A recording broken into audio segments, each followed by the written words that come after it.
الرحمن الرحیم۔ السلام علیکم۔ Tariq Javed Khokhar advocate law for you channel کے ساتھ چینل کو لازمی سبسکرائب کیا کریں، لائک شیئر کومنٹس بھی کریں اور اپنی رائے کا اظہار بھی کریں۔ اس ویڈیو میں ہم بات کریں گے ایک بہت ہی اہم قسم کے جو عام لوگوں کے کا جو ہے اس سے تعلق ہے، ایسی یہ انفارمیشن ہے اور یہ پہلی دفعہ ہوا ہے کہ اب انہوں نے گولڈ کے اوپر بھی ٹیکس لگا دیا۔ دیکھیں جی، اگر اس کے کانٹیکسٹ میں جائیں تو گولڈ جو ہے یعنی سونا جو ہے وہ عام آدمی کی ضرورت ہے۔ ایک تو ہے کچھ لوگ اس کو بزنس کے لیے خریدتے ہیں، اور عام آدمی جو ہے اپنے گھر کے لیے، ضرورت کے لیے، شادی بیاہ کے لیے جو خریدتے ہیں وہ بھی اس کی زد میں آ جائیں گے۔ اب ہوا کیا ہے، اس کے اوپر انہوں نے ایک ٹیکس لگا دیا ہے، یعنی سیلز ٹیکس۔ اب وہ بھی کنزیومر دے گا، یعنی جو آلریڈی بہت زیادہ جو ہے وہ پسا ہوا طبقہ ہے، اب اس کے اوپر ایک اور جو ہے لوڈ انہوں نے ڈال دیا ہے۔ یعنی دیکھیں نا، جس طرح کہ آپ دیکھتے ہیں ٹیکس سلیب مختلف قسم کی ہیں، کسی چیز کے اوپر کتنے پرسنٹ ٹیکس ہے، کسی کے اوپر اتنے پرسنٹ ہے، 5% ہے، 10% ہے، 18-19% تک جاتا ہے، کہیں اس سے بھی زیادہ ہے۔ تو اس طرح ہے کہ اگر کوئی شخص اب سونا خریدے گا تو سونا خریدتے وقت وہ اس کے اوپر 3% ٹیکس دے گا۔ یہ تو ہے جو گورنمنٹ کے اوپر دے گا، اور کلیکٹ کون کرے گا؟ کہ جو سنار ہوگا جس سے آپ خریدیں گے وہی اس کو کلیکٹ کرے گا اور پھر اپنے حساب سے آگے وہ جمع کرائے گا۔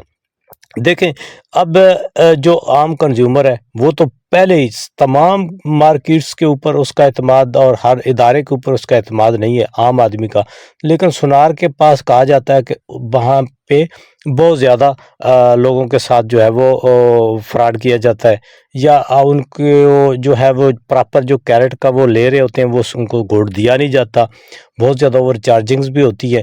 آلریڈی اس کی آپ پرائسز دیکھیں تو بہت زیادہ بڑھ چکی ہوئی ہیں۔ تو اس طرح سے جو عام آدمی ہے اس کے اوپر، شادی بیاہ کے اوپر بالخصوص ایک اور بوجھ ڈال دیا گیا ہے۔ اب ہوگا یہ کہ 3% وہ خریدتے وقت دے گا، یعنی اس کے اوپر دونوں ٹیکس لاگو ہوں گے، یعنی سیل کے وقت بھی اور پرچیز کے وقت بھی۔ جو سیل کے اس کو خریدتے وقت اس کو دینا پڑے گا، اس کو سیلز ٹیکس کا نام دیا گیا ہے، اور وہ دے گا کون؟ وہ دے گا کنزیومر۔ بیچتے وقت اس کو جو ہے وہ انکم ٹیکس کا نام دیا گیا ہے، کہ یہ اصل میں کیا تو ان لوگوں کے لیے ہے جو لوگ بطور بزنس خریدتے ہیں، اپنے پاس رکھتے ہیں اور پھر مہنگا ہو جانے کی صورت میں اس سے پرافٹ کماتے ہیں، یہ ان کے لیے۔ اب اس کی عام جنرل جو سیلز اس کی انکم ٹیکس کا سلیب ہے یہ اس میں آئے گا، اس کے حساب سے اس کا ٹیکس کی کٹوتی ہوگی۔ لیکن یہ کس طرح سے ہوگی یہ بات سمجھنے والی۔ یہ فرض کیا آپ نے گولڈ خریدا تھا 10 لاکھ کا، آج سے 1 سال پہلے، 2 سال پہلے، جب بھی خریدا تھا، تو اس وقت اس کی قیمت کے حساب سے وہ بنتا تھا 10 لاکھ روپے کا۔ اب آپ نے اس کو 2 سال بعد، 3 سال بعد، 4 سال بعد جب بیچا ہے تو وہی گولڈ سیم وزن کا وہی آپ کا 15 لاکھ کا فروخت ہوا ہے۔ تو اب جو اوپر والا 5 لاکھ ہے جو آپ نے پروفٹ کمایا ہے، اس کو بطور پروفٹ لے کر اس کے اوپر انکم ٹیکس کی سلیب میں آ کر وہ اس طرح سے اس کے اوپر لاگو ہوگا۔